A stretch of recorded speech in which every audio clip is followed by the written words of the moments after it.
Long before the New Republic rose from the ashes, long before Luke Skywalker restored hope to the galaxy, a young girl was taken to Coruscant and placed under the personal guidance of Emperor Palpatine. She wasn't trained to be a soldier. She wasn't raised to be a politician. She was sculpted into something far more dangerous, a covert operative who answered only to the Emperor, a weapon hidden behind diplomacy and propaganda, the silent hand that shaped events across the Outer Rim without anyone realizing she existed. Her name was Mara Jade, and this is the full story of her life, from the Empire to the Skywalkers, to the Jedi Order, and to the defining choices that changed the galaxy forever. If you enjoy these cinematic explorations of Star Wars legends, make sure you subscribe to the channel for more stories like this. Chapter 1. Taken by the Empire. Mara Jade's exact birthplace remains unknown. The records were erased, likely on Palpatine's orders, but witnesses from Coruscant remember seeing a Force-sensitive child brought into the Imperial Palace under heavy guard. The Emperor sensed potential in her: discipline, clarity, emotional control unusual for someone so young. She received private instruction from Imperial tutors, from elite intelligence officers, and eventually from Palpatine himself. Her education wasn't like the Jedi temples. There were no group classes, no peers, no compassion-based training. Her lessons were conducted in silence, in small chambers beneath the palace, where she learned to read micro-expressions, detect deception, move unseen, and obey completely. By the time she was a teenager, Mara Jade understood secrets of the Empire that even Moffs did not, and by adulthood, she was ready. What she didn't understand then was that readiness was not the same as purpose.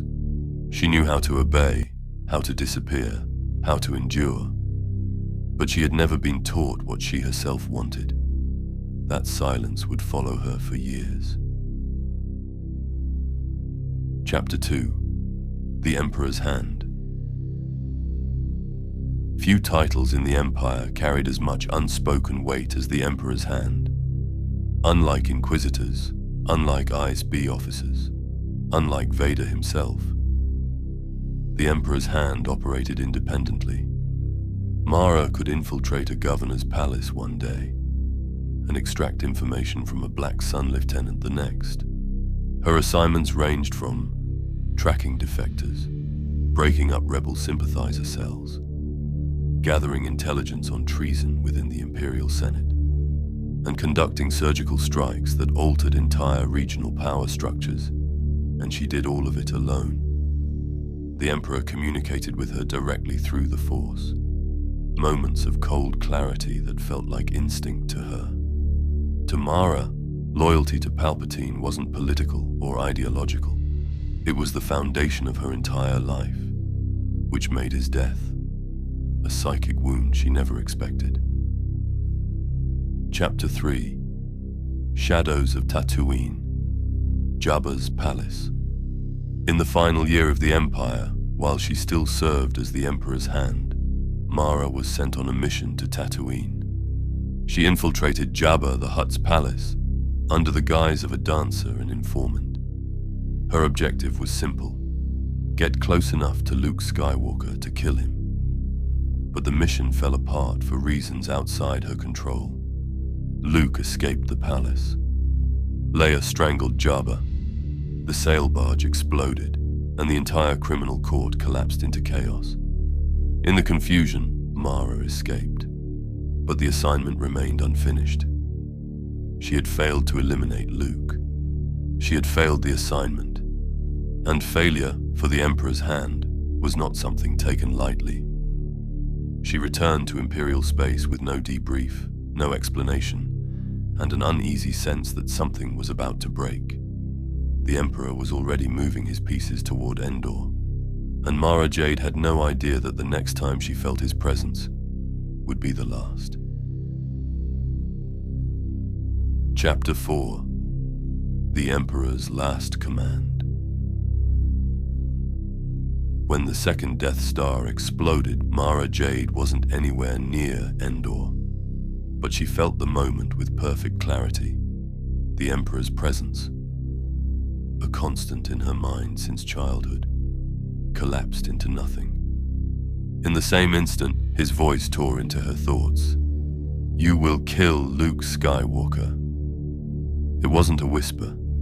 It wasn't metaphorical. It was a final imprint of will from a Sith Master, whose mind had wrapped itself around hers for over a decade. When the psychic shock faded, Mara Jade found herself in an empire that no longer existed.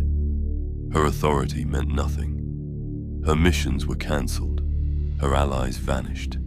Her rivals rose to eliminate the Emperor's favored agents. Mara was suddenly alone, and carrying a command that haunted her every waking moment. For the first time in her life, the Empire wasn't telling her who to be. And that freedom, the thing she had never been allowed, terrified her far more than the order to kill Luke Skywalker. Without a master, without a clear role, without the structure that had defined her entire existence, she slipped into the cracks of the collapsing Imperial war machine and began to disappear.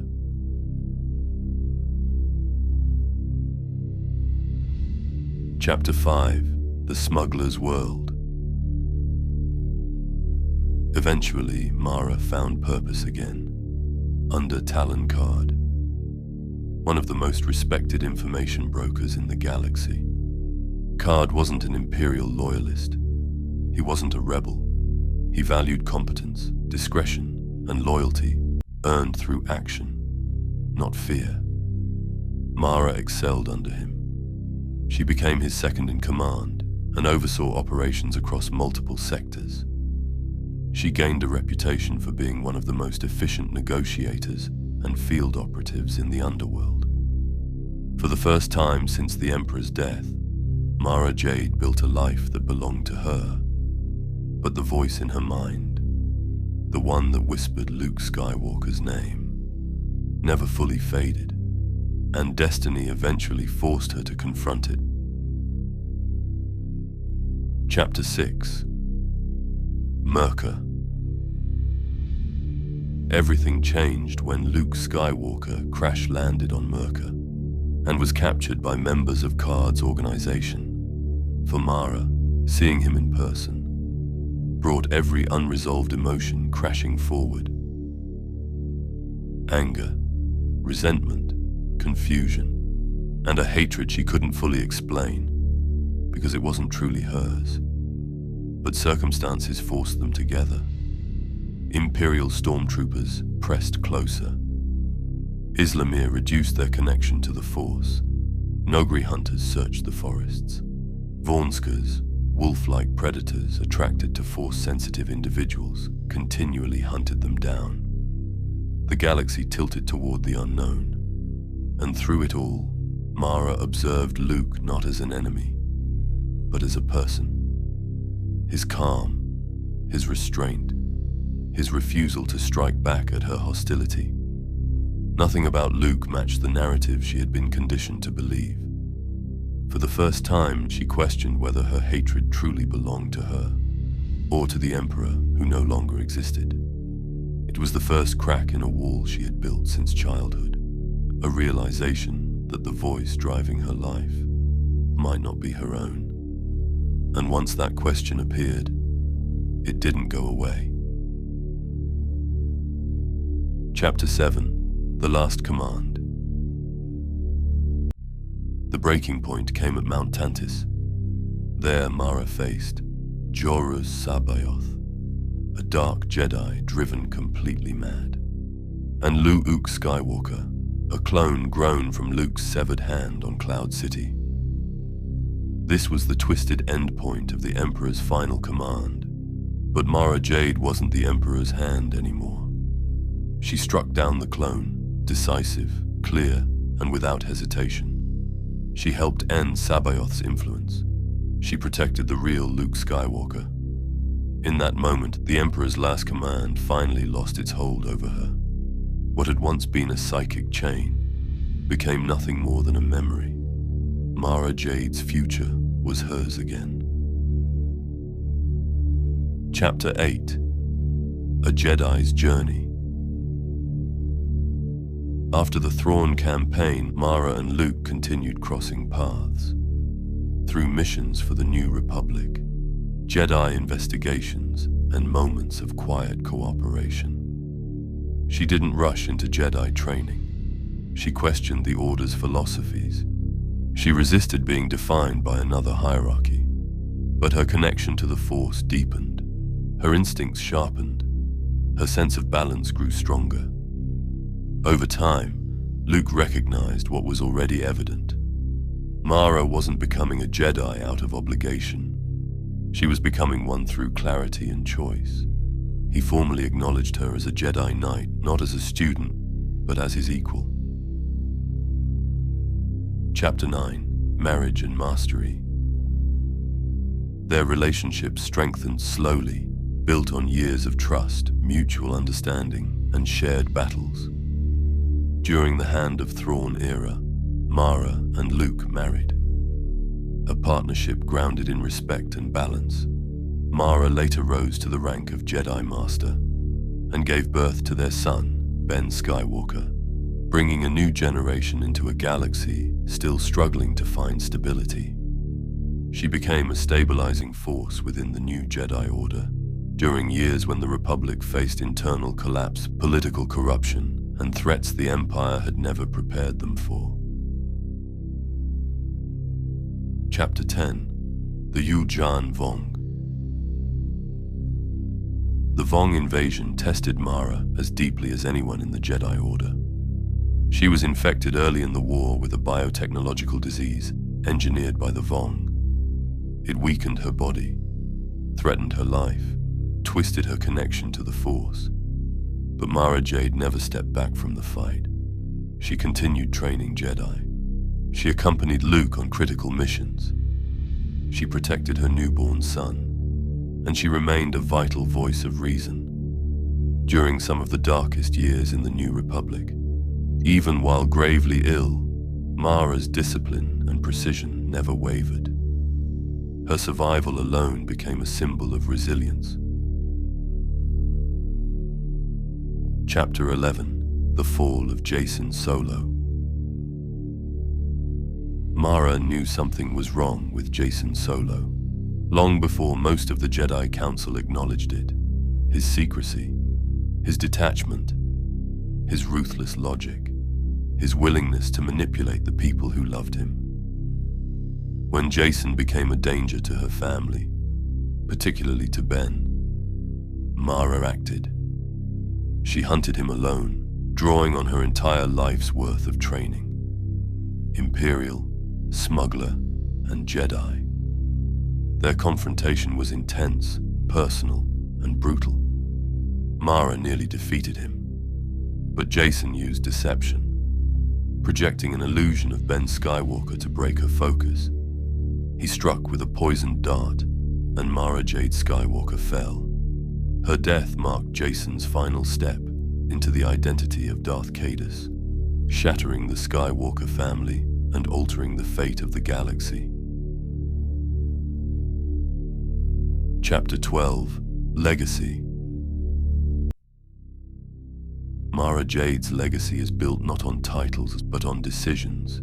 She survived indoctrination. She walked away from the Empire on her own terms. She rebuilt her life among smugglers. She chose to heal what Palpatine had broken. She earned her place as a Jedi Master through discipline, precision, and clarity. Her presence shaped the New Republic. Her voice influenced Luke Skywalker's leadership. Her training guided a generation of Jedi, and her absence changed the Order forever. Mara Jade's story endures because it feels real.